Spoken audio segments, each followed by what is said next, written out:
5 minutes ici sur la pendule centrale de la 95.3. Merci de votre fidélité sans cesse renouvelée et constante. Vous nous écoutez un peu partout en Guinée via nos applications, mais aussi aux quatre coins du monde à partir justement des mêmes applications, mais aussi sur notre page Facebook via le www.filmguinée.com et sur la chaîne YouTube. Bienvenue dans cet autre numéro de l'Afrique bouge, l'émission qui met le projecteur sur ce justement dont les parcours inspirent forcément respect et admiration. Ici donc, vous le savez, chaque samedi, nous leur donnons la parole pour qu'ils nous expliquent comment est-ce qu'ils sont arrivés là où ils sont. Évidemment, ce samedi, nous recevons quelqu'un qui est habitué au plateau. Il s'agit bien sûr de monsieur Abou Bakri, qui est directeur général du groupe 6 Médias. Avec moi pour vous présenter cette émission, Emmanuel Milimono, comme d'habitude. Emmanuel, bonsoir. Bonsoir Ori, bonsoir à tous. Et notre invité justement qui est déjà dans ce studio avec nous, monsieur Bakri, Abou Bakri Ba. Bonsoir monsieur Ba. Bonsoir à tous. Un plaisir de vous recevoir dans cette émission. Le plaisir est pour moi. Vous avez dit tout à l'heure que je suis habitué des plateaux, mais je suis quand même impressionné par la qualité de votre plateau. En tout cas, félicitations pour ce que vous faites. Merci beaucoup. FIM est en train de révolutionner le paysage médiatique guinéen, voire africain. Merci. Et je le dis très sincèrement. C'est pas parce que je suis dans ce plateau, sur ce plateau, je dis parce que vous faites vraiment le journalisme tel que je le conçois. Merci beaucoup pour ces compliments, c'est gentil. Derrière la console numérique, Karifa Zidane Traoré comme d'habitude et Ibrahim Silla nous assure le streaming sur nos différents supports digitaux. Comme on le fait d'habitude, on commence par la première rubrique, fiche signalétique, ce que nous savons justement du parcours de notre invité après nos recherches. L'Afrique bouge, Mamadou Ouri Diallo. FIM FM, l'Afrique bouge, fiche signalétique, tout sur le parcours de l'invité du jour. Fiche signalétique, première partie, le CV de l'invité, c'est avec Emmanuel Milimono. Bonjour à tous, bonjour Uri, bonjour encore à tous nos auditeurs. Nous avons fait un effort de condensation encore une fois du parcours de notre invité, M. Abou Bakri. Et on commence par 2017 où quand il a été annoncé en Guinée, certains médias ont titré d'ailleurs, je cite, « Vous ne verrez plus Abou Bakri Ba sur Canal+. » Un peu pour dire que l'homme était déjà bien connu de ce milieu, en tout cas du petit écran, après plusieurs années en tant que co-animateur de la célèbre émission sportive Talent d'Afrique, aux côtés d'animateurs comme Philippe Doucet, mais qui est donc cet Africain qui a capté l'attention du monde, notamment des jeunes. Abou Bakri Ba est natif du Sénégal, journaliste talentueux, formé au Centre d'études des sciences et techniques de l'information CESTI de Dakar, une école d'excellence en journalisme francophone. Il a d'abord, comme on le dit, roulé sa brosse à la radiodiffusion télévision sénégalaise, la RTS, de 1997 à 2002. Il rejoint ensuite TV5 CFI de 2003 à 2008 avant de poser ses valises à Canal+ en septembre 2012 et pour lui, c'est un rêve qui devient réalité. Mordu du foot, M. Ba entame sa première grande expérience footballistique sur Canal+ avec la Coupe du Monde 2014 qui se joue cette année-là au Brésil. Son rôle principal sera de suivre notamment les 5 équipes africaines qualifiées, le Nigeria, l'Algérie, la Côte d'Ivoire, le Cameroun et le Ghana. Analyste poussé, fin connaisseur du football continental, ses commentaires donnent du tonus aux rencontres de football. Mais l'aventure prend une nouvelle tournure. Après 5 ans passés sous les projecteurs de Canal+ en France, il va tenter un nouveau challenge en Afrique, débauché par M. Mamadou Antonio Souaré. Abou Bakri Ba débarque en Guinée pour la première fois et intègre le grand groupe de communication 6 Médias où il évolue comme directeur général exécutif. Là-dessus, il déclare « Je ne regrette rien puisque la Guinée m'a offert l'opportunité de franchir un pas décisif dans ma carrière. » Fin de citation. Le plus étonnant pour ce père de 2 enfants, grand animateur très regardé en Afrique, c'est que lui-même, tenez-vous bien, n'aime pas regarder la télé. Merci Emmanuel pour ce condensé, comme vous l'avez si bien dit. Monsieur Aboubakry, journaliste talentueux, chroniqueur sportif, qui figure parmi l'un des meilleurs francophones de l'Afrique, bien sûr, il faut le dire, sans hésiter. Alors, vous avez écouté ce condensé de votre parcours. Est-ce que vous avez quelque chose à rajouter qu'on a certainement oublié? Bon, pas grand-chose. Il y a tout est vrai, on va dire, dans ce qu'il dit. Mais il y a un passage quand même que je voudrais peut-être signaler, parce que pour moi, je considère que c'est ce qui a été pour moi le moment en tout cas de passion, le moment fort d'intensité. C'était avant la Coupe du Monde de 2014. La Coupe du Monde de 2014, c'était, oui c'est vrai, il y avait une meilleure exposition, c'était Canal, avec tout ce que ça représente sous nos tropiques. Ouais. Mais il y a eu la Coupe du Monde 2010. Pour moi, je considère que ce soit vraiment le grand moment de la vie d'un passionné, pas simplement d'un journaliste, d'un passionné de foot, parce que j'ai eu la chance d'être sélectionné pour aller commenter la Coupe du Monde en Afrique du Sud pour toutes les télévisions africaines francophones. Donc j'étais sur site, j'étais dans l'ambiance de la Coupe du Monde, dans l'ambiance de la couverture médiatique, dans l'ambiance du direct, ouais. Et dans les stades magnifiques de l'Afrique du Sud, une première en Afrique, où je l'ai vécu vraiment avec beaucoup d'émotions, et c'est quelque chose, même en parlant, même quand j'en parle maintenant, j'ai un peu la chair de poule. Oui, avant Canal, j'avais déjà eu la chance de vivre cette aventure merveilleuse, et la Coupe du Monde de 2010 restera forcément quelque chose que je ne devais peut-être jamais oublier. La parenthèse la plus passionnante. La plus heureuse, la plus passionnante, parce que je fais un métier de passion finalement. Le journalisme sportif, c'est un métier de passion. C'est le terrain où on exprime le mieux sa passion. Dans tous les domaines du journalisme. Le journalisme sportif, il a cette liberté de laisser parler son cœur, de suivre sa passion. Donc si on arrive à toucher comme ça ce qui se fait de mieux, ce dont on a quasiment rêvé en tant que passionné tout court, ça marque indéléblement. Voilà. Celui que d'autres appelaient ou appellent le grand monsieur Foot Afrique de Canal+, c'est bien sûr notre invité du jour, notre modèle de la semaine. Vous pourrez lui poser des questions vers la fin de l'émission comme d'habitude, mais d'ici là aussi, vous pouvez les écrire pour ceux qui nous suivent à l'extérieur, un peu partout sur notre page Facebook. L'autre partie de cette première rubrique de notre émission, la fiche signalétique, ce sont là justement ces proches de notre invité qui témoignent de ce qu'ils retiennent de lui sur son parcours. Aïssatou Bari leur a tendu notre micro. On va donc les écouter.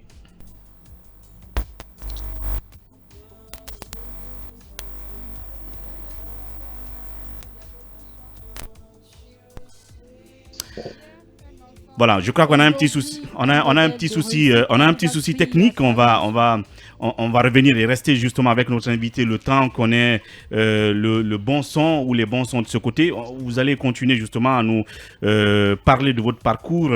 Alors, Emmanuel l'a dit tout à l'heure dans la partie CV, vous avez fait le CESTI. Dites-nous comment est-ce que tout ça est arrivé? Vous rêviez devenir un journaliste sportif ou c'est arrivé accidentellement? Quelqu'un vous a tiré dans ce monde-là? Mais bizarrement, non. Enfin, j'ai toujours été passionné de sport, mais le journalisme est venu après. Mon premier objectif, c'était réellement de devenir avocat. Voilà. J'ai été passionné de droit, j'aimais bien les études, j'étais même à l'université, à la faculté de droit. Et après, finalement, c'est un de mes frères qui m'a quasiment poussé vers l'école de journalisme. Et c'est à l'école de journalisme maintenant de Dakar. C'est sur concours qu'il faut faire. Il faut passer d'abord le concours.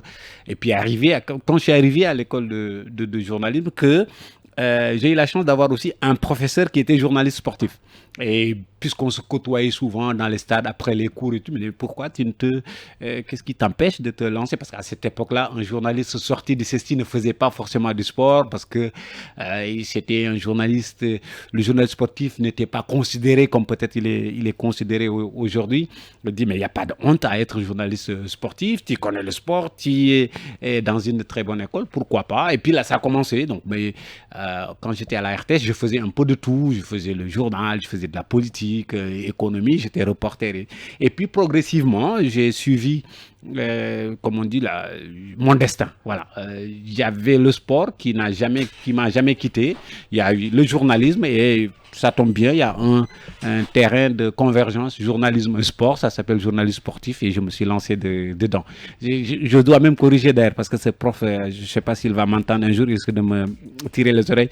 Il n'y a pas de journalisme sportif, il y a un journaliste de sport. Voilà. Je suis journaliste de sport.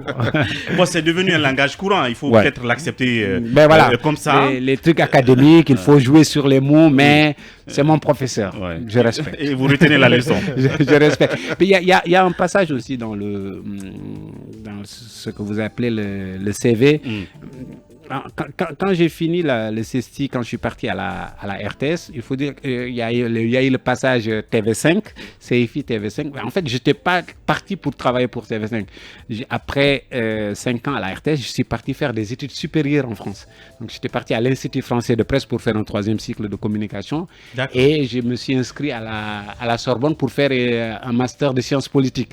Donc, il fallait vivre. Et c'est comme ça que j'ai travaillé pour CFI et TV5. Toujours dans le journalisme sportif parce que j'ai eu la chance également de pouvoir travailler pendant que j'étais étudiant, de travailler pour CFI et TV5. Après, je suis rentré au Sénégal, j'ai repris mon travail à la RTS et à partir de là que maintenant je suis retourné en France pour travailler cette fois-ci pour Canal. Pour Canal.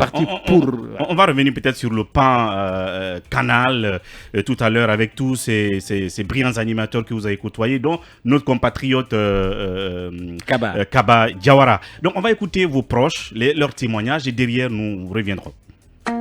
FIM FM, l'Afrique bouge. Ce grand homme, pour moi c'est un grand monsieur qui inspire, qui est un modèle, un très bon collaborateur, j'ai même envie de dire un bon manager. C'est vrai qu'il n'est pas souvent compris, c'est normal parce que lorsqu'on est adepte du travail bien fait, lorsqu'on veut pousser les gens vers la réussite, c'est jamais évident. Parfois on pose des actes, les gens ne nous comprennent pas souvent. Moi personnellement, voici un monsieur qui m'a permis de connaître des talents cachés que j'avais. Il m'a permis de me découvrir, il m'a permis de comprendre que j'avais ma place dans ce milieu, dans ce métier. Il m'a permis de savoir que je pouvais faire énormément de choses. Avant de le connaître, j'ai toujours, depuis l'université, par exemple, fui la présentation télé. C'était quelque chose que je ne voulais pas du tout faire parce que je me disais que c'était pas fait pour moi. Mais il est venu à travers un seul de mes reportages, je me rappelle bien, c'était lors de l'élection du président Antonio Soare à la tête de la FEDIFOOT. J'étais là en tant que reporter, je faisais, disons, les directs. Il m'a vu, il n'était pas encore directeur dans Assis Média, mais il a compris tout de suite que je pouvais faire ça, que j'étais faite pour la présentation. Et dès qu'il est arrivé, il m'a poussé vers cela.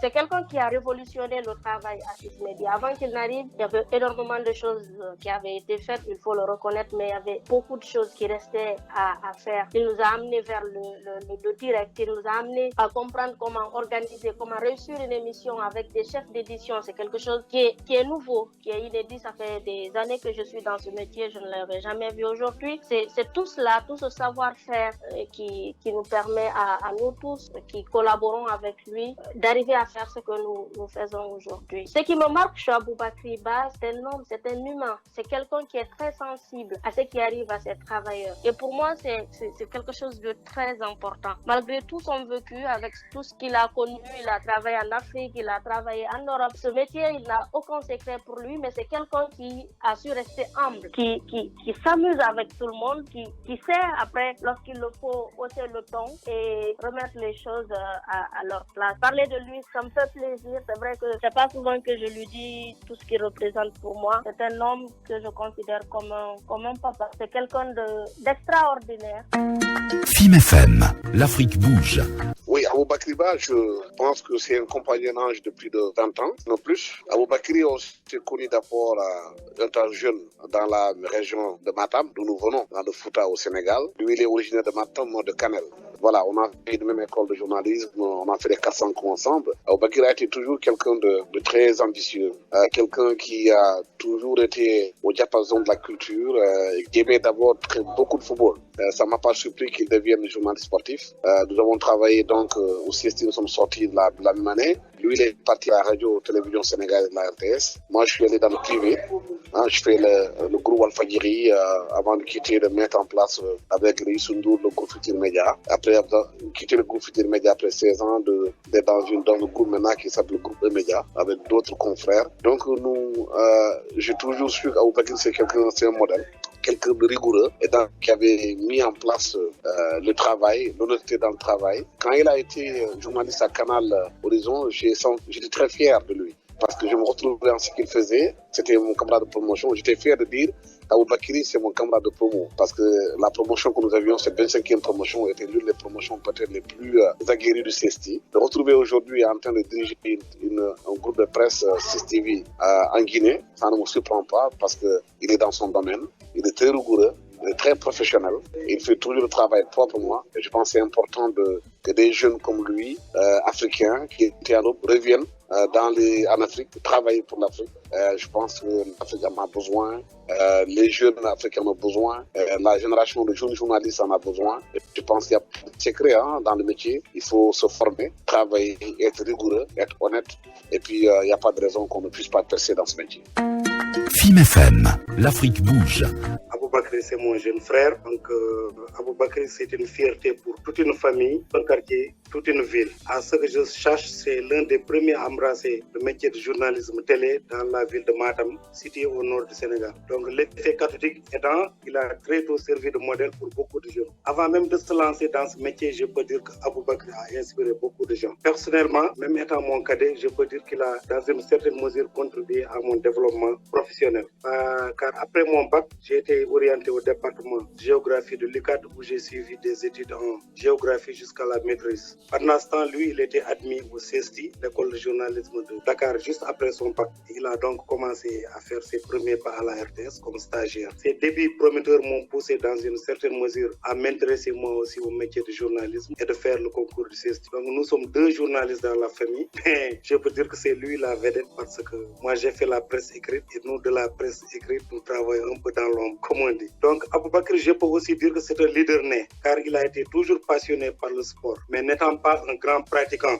pour des raisons que je ne vais pas évoquer ici, il a surtout privilégié les métiers connexes au sport, comme l'arbitrage, mais aussi la direction des ASC, les associations sportives culturelles. À l'époque, les arbitres étaient plutôt choisis parmi les fonctionnaires qui étaient affectés dans la ville de Matam, supposés mieux connaître les règles du football. Mais lui, dès le bas âge, il a pu s'imposer, en fait, par sa connaissance des textes qui régissent le football. Donc, il a tiré surtout ses connaissances, parce qu'il était un grand lecteur des magazines sportifs de l'école comme France Foot et l'équipe surtout. Et donc, il a pu se faire une légitimité dans ce milieu car il tranchait juste et maîtrisait les rouages du football. Ce qui lui avait donné une certaine notoriété car c'est l'un des rares natifs de la ville de Matam à arbitrer les grands derbys des matchs interquartiers que nous appelons Nawetan au Sénégal qui se jouaient pendant l'hivernage. Et comme vous le savez, ce sont des matchs qui charriaient beaucoup de passion. Donc, il a très tôt aussi intégré la direction de l'association de notre quartier où ses analyses étaient très écoutées. Et cette passion pour le sport était aussi remarquable partout où il se trouvait parce que sa chambre aussi se distinguait par les nombreux posters des joueurs vedettes de l'époque qui ornaient sa chambre. FIM FM, l'Afrique bouge. Et voilà donc une collaboratrice à 6 Médias, un ami d'école qui est également journaliste comme vous et un frère aîné également journaliste. 3 témoignages, vos réactions. Ben ça fait, c'est touchant en fait. C'est que venant de mon frère, celui qui a parlé en dernier, parce que c'est vrai que c'est mon grand frère, ça fait longtemps qu'on est ensemble, on a toujours, il y a des gens qui pensent même qu'on n'est que des amis, on n'est pas frères. J'étais venu dans le journalisme avant lui, mais comme je disais tout à l'heure, c'est lui qui m'a amené à l'école du journalisme aussi. Donc voilà, il y a une grande complicité entre nous. Il m'a vu grandir, il a beaucoup contribué à ce que je suis aujourd'hui, parce qu'il a toujours eu son mot à dire et c'est quelqu'un que j'écoute beaucoup. Et ça tombe bien, aujourd'hui il est dans le métier, il a le recul que moi j'ai pas forcément. Et parce que comme je disais tout à l'heure, moi je suis dans la passion, etc. Et lui il a toujours ce côté sage, calme pour orienter. Ouais, c'est touchant quand même ce qu'il a dit, mon frère Ali. On l'appelle Kolado en fait. Je ne sais pas si vous parlez Poulard, ça veut dire quelqu'un en qui on a confiance. Son surnom c'est Kolado depuis Matam. Matam au Sénégal, c'est une grande ville. C'est un peu l'équivalent de la Baie, on va dire pour la Guinée. Moi je suis né là-bas. Matam également me lie avec Alassane Samba Diop parce que c'est d'abord Matam. Après on s'est retrouvés à l'université ensemble, on s'est retrouvés à l'école de journalisme, on était dans la même promotion, on a commencé le métier ensemble et on est devenu manager de médias quasiment. Donc on a beaucoup de points communs et on a des liens particuliers avec Alassane Samba Diop et quasiment toute cette promotion, la 25e promotion, bon, ça dit pas grand-chose à l'une des anciennes, il faut le dire. Voilà. Parce qu'Emmanuel qui est là est de la 44e. La 42e. Voilà. Ce qui veut dire que je suis beaucoup plus âgé que vous. Voilà. Etc. Et puis il y a le témoignage de Korka. C'est touchant réellement parce qu'en fait c'est pas évident de faire bouger les choses. En fait, il y a des habitudes qui se sont installées, il y a des gens qui sont convaincus d'une chose, que je ne pourrais pas faire ça, Donc, à chaque fois qu'on peut faire bouger, ça fait grincer les dents. Avec Korka, ça n'a pas été facile, hein, je peux vous le dire. Ça n'a pas été facile parce que moi, j'étais convaincu d'une chose, que c'est une bonne présentatrice. Et aujourd'hui, je pense que je sais pas, ma persévérance a montré que j'avais raison parce que honnêtement c'est une fille, il y en a d'autres, hein, il y a d'autres présentatrices ou présentateurs comme ça qu'on a découvert sur le tard qui me font beaucoup de fierté. C'est-à-dire que en voyant des collègues, que ce soit les Korka, les Pierre Fatewa, Diawara, les Alpha Madi, Touré, etc. Beaucoup de que j'appelle moi personnellement grand présentateur aujourd'hui, quand je les vois, je les dis ok, j'ai pas perdu mon temps. Voilà. C'est parce que il y a des jeunes comme ça qui sont capables de prendre les choses en main et de faire bouger les choses. Parce que ça, une des choses sur lesquelles j'ai beaucoup insisté, c'est en disant je ne suis pas venu faire le travail à votre place. Vous avez la possibilité de le faire. Bien. Essayons de mettre chacun à sa place pour que le travail soit fait. Voilà ce qui est dit. Merci de nous suivre aux États-Unis, à Dakar, mais aussi en Turquie via la page Facebook, via notre chaîne YouTube et Twitter. Merci de nous retrouver dans cette deuxième partie de l'Afrique bouge. Vous le savez, ici, on célèbre les réussites en feuilletant les livres, des parcours inspirants de ceux qui se sont fait une place au soleil et donc font bouger l'Afrique, mais aussi la Guinée avec notre modèle de la semaine. C'est bien monsieur Aboubakry Ba. Il est journaliste de sport, comme il insiste là-dessus, et directeur général exécutif du groupe de médias 6. Évidemment, nous parlons de son parcours, de ce qu'il a amené dans ce monde-là. Mais en attendant, on va peut-être prendre vos réactions sur la page Facebook avant de continuer notre interaction avec l'invité. Il y a Diallo Alpha Amidou qui nous dit: votre invité est un modèle de réussite et d'humanisme et je vous salue. Et le monde du sport est une institution très passionnante à tout point de vue. La passion, la culture, le professionnalisme, le social et l'intérêt général. Qu'est-ce que pense votre invité de l'évolution actuelle du sport au sens large?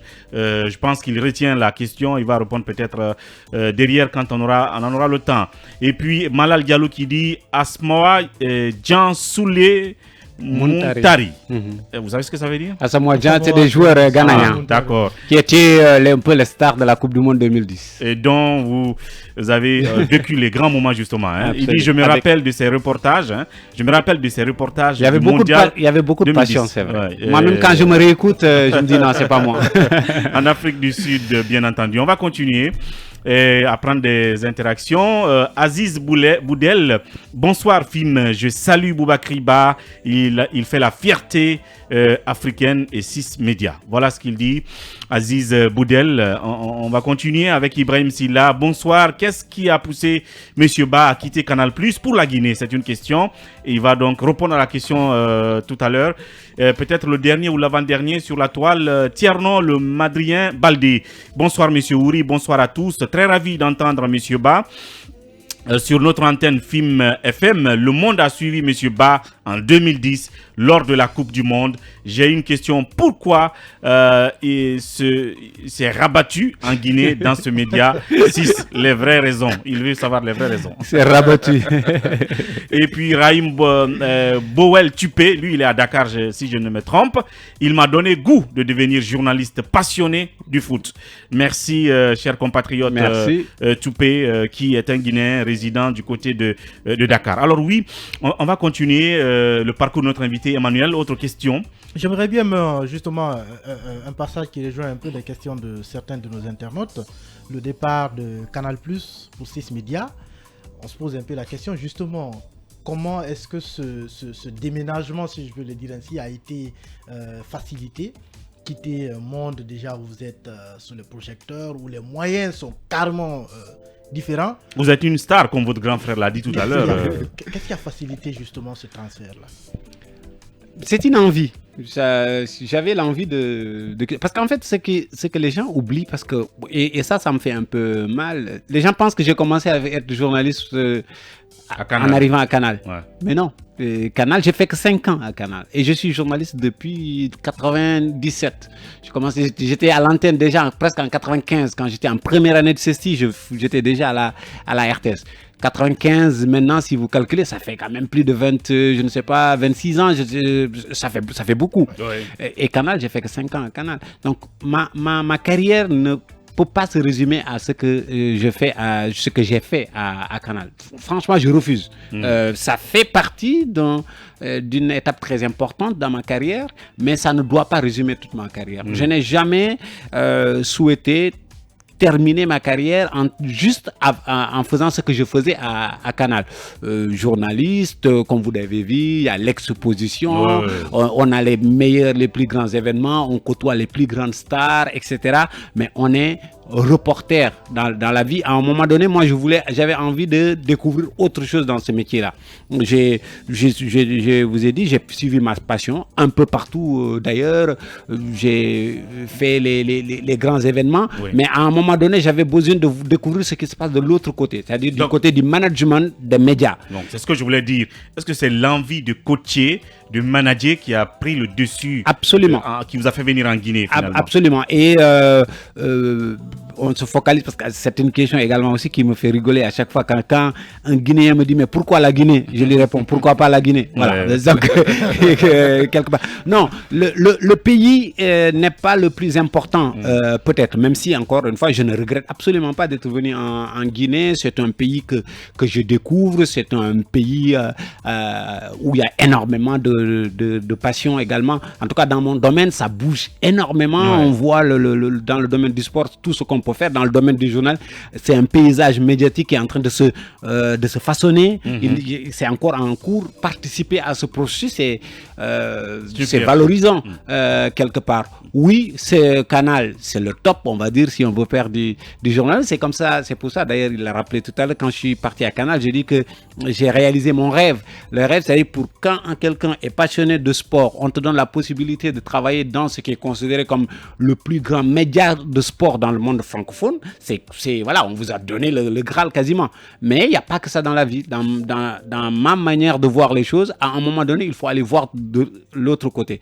Je n'aime pas la routine. Faire tout le temps la même chose, à un moment donné, ça devient un peu lassant. Bien. Et la Guinée, Mamadou Antonio Soare, le groupe 6 Médias m'ont donné l'opportunité justement de découvrir l'autre côté.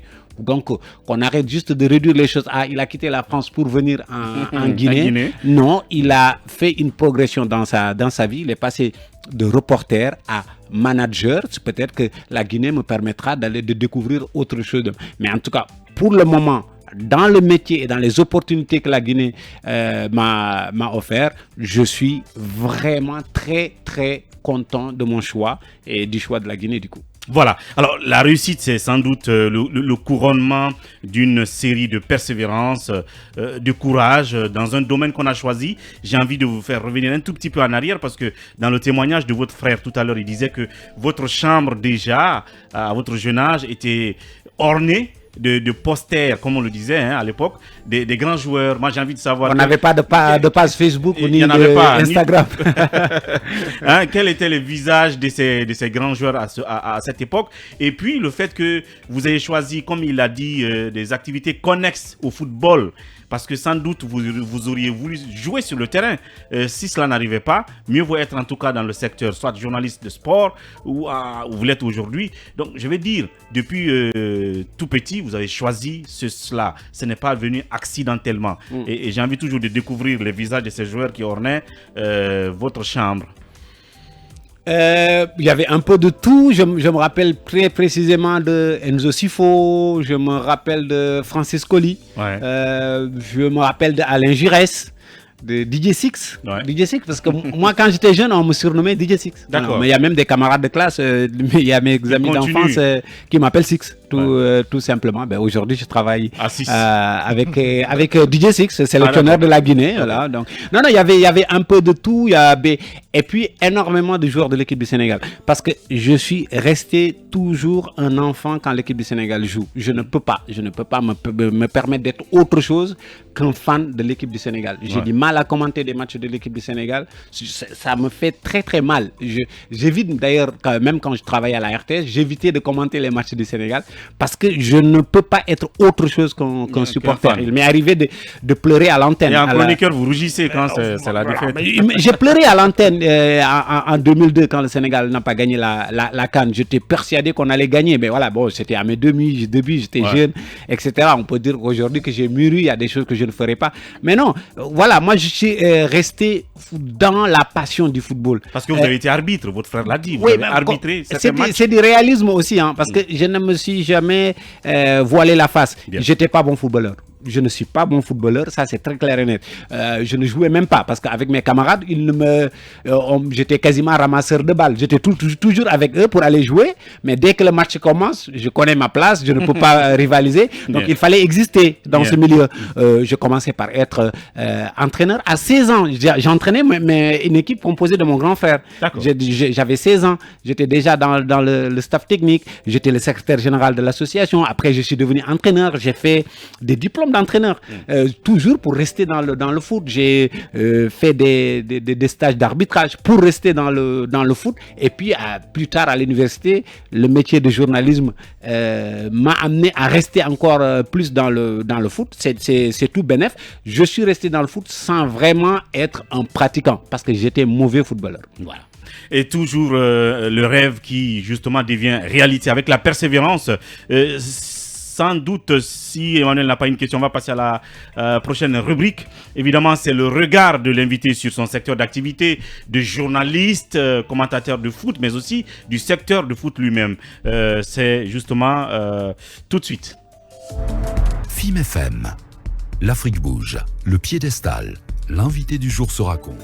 FIM FM, l'Afrique bouge, la plongée. Focus sur le domaine d'activité de l'invité du jour. Voilà la plongée. Alors oui, on parle de journaliste de sport, mais aussi du domaine de sport. Votre regard sur ce secteur dans son ensemble, en termes... Bon, enfin, j'ai dévancé Emmanuel là-dessus. Non, mais justement, c'est un peu globalement, c'est cela. Le regard que vous avez aujourd'hui sur le secteur sportif, précisément sur le football, dans lequel vous évoluez le plus aujourd'hui pour vous. Qu'est-ce qui est bon, qu'est-ce qui n'est pas bon, qu'est-ce qui marche, qu'est-ce qui ne marche pas? Ça, c'est une thèse de doctorat. Quelques minutes. Qu'est-ce qui marche dans le foot? Tout. tout marche. C'est l'évolution normale. C'est que, vous savez, nous sommes dans un secteur qui ne connaît quasiment pas la crise. Le football, parce qu'encore une fois, c'est un métier, c'est un secteur de passion. Partout où vous êtes, aujourd'hui, il y a beaucoup de foot dans le football justement parce qu'il y a énormément de personnes qui s'intéressent au foot. Il y a des gens qui s'intéressent au foot parce qu'ils aiment le spectacle, il y a des gens qui s'intéressent au foot parce qu'ils peuvent gagner de l'argent dedans, il y a des gens qui s'intéressent au foot parce qu'ils peuvent gagner du monde avec eux, il y a des gens qui s'intéressent au foot parce que ça peut leur faire gagner peut-être des élections, il y a des gens qui s'intéressent au foot parce que à travers le foot, ils peuvent passer des messages. Le foot est devenu un phénomène global. Avant, c'est les socialistes, on disait que c'est la religion et l'opium du peuple. Le football est devenu peut-être l'opium du peuple. Parce que en globalisant, aujourd'hui, il n'y a pas un seul secteur de la vie d'une société qui ne soit pas impacté par le football. Donc, il est normal que ça draine des dérives, que ça entraîne des surenchères dans des passions, parce que c'est d'abord la passion et on peut surenchérir avec la passion en mettant énormément d'argent. Aujourd'hui, on parle de sommes et chaque année on dit ouais, la bulle va éclater, ça va se retourner contre le football, mais les salaires et les transferts continuent de monter parce que c'est l'ensemble de la société qui globalement interagit à travers le football. Et il ne faut pas qu'on se voile la face ici, parce que c'est pour ramener un tout petit peu à ce qui se passe aujourd'hui en Afrique. On est resté spectateur un peu du football global. On est resté spectateur parce qu'on continue encore à croire que ce sont les États qui doivent faire le football. C'était vrai à une époque. C'était vrai au début des indépendances. Il y a des groupes, il y a des régimes qui ont utilisé le football justement pour asseoir leur légitimité. L'exemple, on ne va pas chercher loin. On est en Guinée, dans la Première République. La Guinée a beaucoup utilisé le football justement pour faire passer des messages. On est arrivé après à une époque où ce sont des entreprises d'État qui ont repris le football à leur compte et on a évolué, on est arrivé à l'époque où des mécènes arrivent dans le football. Maintenant, il est important que l'Afrique définisse une vraie identité dans la gouvernance du football. On est à la marge. Aujourd'hui, si on parle de milliards en Europe, que des Africains puissent valoir des milliards en Europe et qu'en Afrique, ils ne puissent même pas avoir un salaire décent, c'est parce que quelque part, il y a un travail qu'on n'a pas fait en Afrique. Et ce travail-là, il est d'abord réglementaire. Il faut une législation claire, une vision claire, que l'État se définisse clairement et se positionne par rapport au football. C'est pas aujourd'hui parce que l'équipe nationale joue et ça peut être un facteur pour ma prochaine campagne que je m'investis.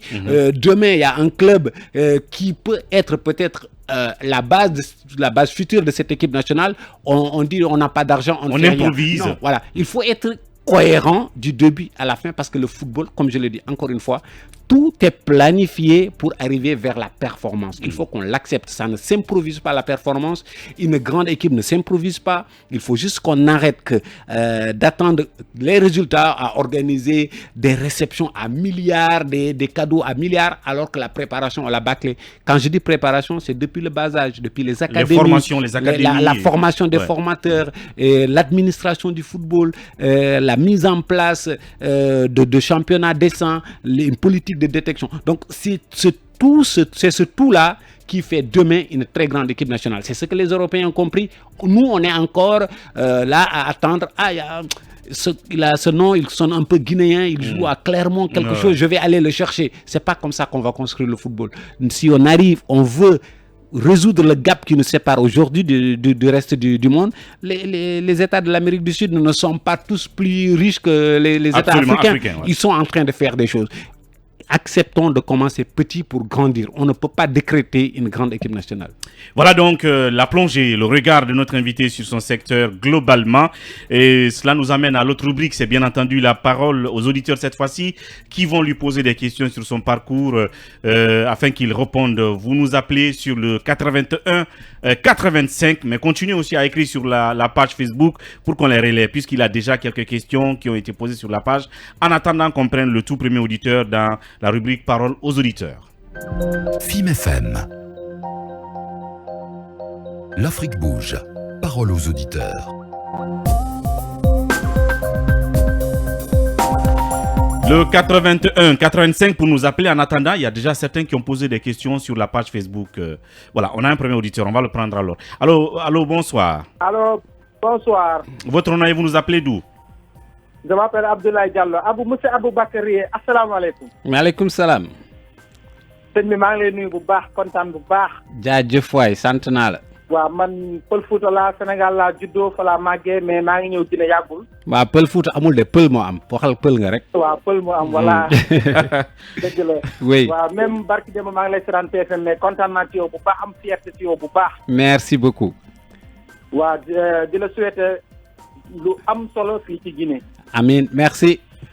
voilà ma question. Pourquoi le football guinéen n'avance pas? Mais pourquoi tu dis ça? Le football guinéen avance. Mais non, beaucoup, non. Même, beaucoup. Ben, la Guinée est aujourd'hui parmi les 14 meilleurs, les 12 meilleurs championnats d'Afrique. C'est pas rien. Non, autour de. Grâce à Orea. Mais pas que. Non, oui, grâce à Orea. Donc, mais Orea fait partie du football guinéen. Ah, mais les autres. Ben, c'est comme vous dites que le football, c'est comme vous dites que le football français marche que grâce au PSG. Le PSG est un club français. Voilà, le Orea est un club guinéen. Je crois que cet auditeur va ériger un autre plateau canal ici ou 6, je sais pas. Non, moi je suis pas d'accord. Le football guinéen n'est pas en retard. Bien. Il n'est peut-être pas là où les Guinéens l'espèrent. C'est normal. Encore une fois, je le répète, c'est un métier c'est un secteur où la performance est érigée en règle, mais la performance, elle se fabrique, il faut de la patience. Il faut de la patience. Il ne faut pas faire croire, parce que je l'entends souvent, le football, faire croire que tout est mauvais dans ce qui se fait en Guinée. Le Orea est un club guinéen et les Guinéens peuvent être fiers du Orea. Le deuxième et le dernier auditeur, sans doute. On est pris par le temps. Oui, allô, bonsoir. Bonsoir, comment allez-vous? Ça va, votre nom, vous nous appelez d'où, votre question? C'est Barry Saïdou de Online. Allez-y. Ma question est, M. Abou Bakr, qu'est-ce qui n'a pas marché à Six Média? Et aujourd'hui, c'est vrai, vous êtes une star, mais est-ce que si Canal Plus vous propose une salaire plus que ce que M. Anthony vous donne, vous allez retourner? La troisième et dernière question. Comment avez-vous rencontré M. Soirée jusqu'à qui vous propose de venir en Guinée? Merci. Merci beaucoup. Oui, rapidement pour cette question. J'ai pas compris la question. Qu'est-ce qui n'a pas marché à 6 millions? Peut-être qu'est-ce qui ne marche pas encore ou peut-être les difficultés? Ben, c'est une entreprise dynamique. Il y a des étapes à franchir. Tout ne peut pas être bon du jour au lendemain. Sinon, ça aurait été facile. Il y a quelque chose qui a été fait. Il y a d'autres choses à faire certainement. Donc oui, c'est dans la gestion quotidienne d'une entreprise, on a des hauts et des bas. Et pour le moment, en tout cas, je pense qu'on est encore dans le temps. Les temps au niveau de Swiss Media. Maintenant, si Canal me propose de revenir, si je devais retourner à Canal, je n'aurais pas quitté parce que j'ai quitté de moi-même. Voilà. Et puis, on va passer donc à la dernière rubrique. Je sais qu'il y en a beaucoup qui veulent lui poser des questions. Malheureusement, on ne peut pas.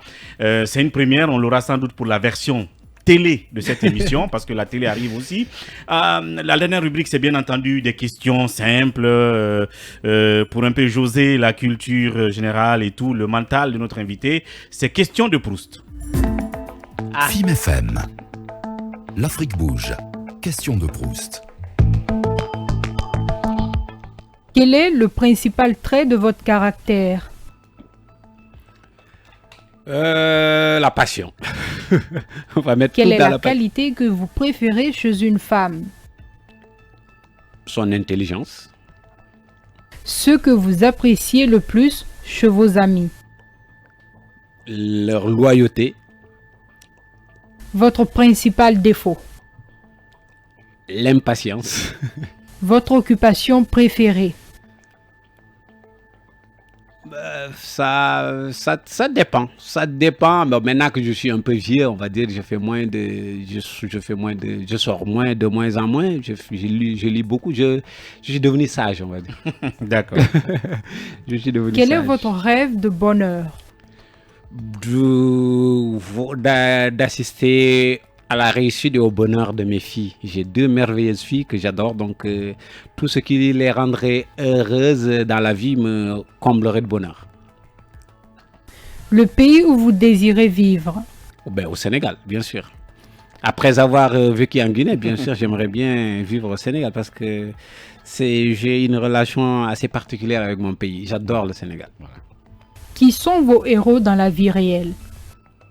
Bon, mais dans la vie réelle, héros, c'est peut-être, oui, c'est quelque chose en général inaccessible quand on dit héros. J'ai une vraie passion pour la vie de Nelson Mandela que je suis, et puis j'ai été dans des mouvements étant plus jeune, etc. Mais quand vous dites héros de la vie quotidienne, c'est quelqu'un pour laquelle j'ai de l'admiration. C'est mon épouse. Je suis très admiratif de mon épouse. Elle sait d'ailleurs, je suis très fan d'elle. Voilà. Qu'est-ce que vous détestez par-dessus tout? La mauvaise foi, la trahison, je sais pas. Je fais facilement confiance, mais quand on me trahit en général, je suis rancunier. Voilà. Il y a beaucoup d'autres questions. Malheureusement, on est pris par le temps. Alors, en 30 secondes, dernier mot sur tous ceux qui veulent devenir un grand chroniqueur de sport comme vous, manager aussi de médias, pourquoi pas du secteur sportif. Un conseil, en tout cas à tous ceux qui veulent réussir dans le secteur qu'ils ont choisi. Je ne vais pas être original, je répète, je pense que j'ai utilisé ce mot passion au moins une vingtaine de fois dans l'émission. Tout est dans la passion, ça ne se décrète pas.